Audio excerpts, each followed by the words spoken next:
हाय, कसे आहात तुम्ही? सर्वांना स्वातंत्र्य दिनाच्या हार्दिक शुभेच्छा. आज आपल्यासाठी हा खूप खास दिवस आहे.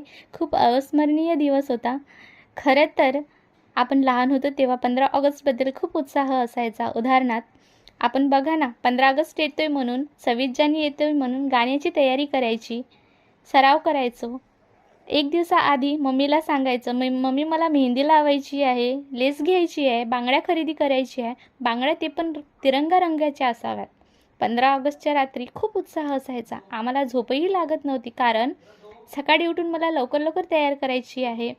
आज शाळेत काहीतरी खास असेल, काहीतरी गोड असेल. आज मला कुठेतरी काहीतरी हरवलेले दिसते आहे.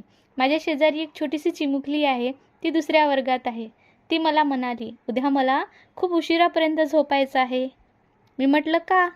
तर ती मला म्हणाली की उद्या मला सुट्टी आहे. हे ऐकून यार मला खूप खूप वाईट वाटलं. म्हणून मी तुम्हाला इतकंच सांगायचं आहे की आपण जेव्हा लहान होतो तेव्हा किती उत्साह असायचा. आपण आईला म्हणायचो, आई मला लवकर उठायचं आहे, शाळेत जायचं आहे, झेंडावंदन करायचं आहे. आज हे ऐकून मला खूप वाईट वाटले. आज माहीत नाही कुठेतरी आपला स्वातंत्र्य दिवस आहे हे लहान मुलांना कळत नाही आहे.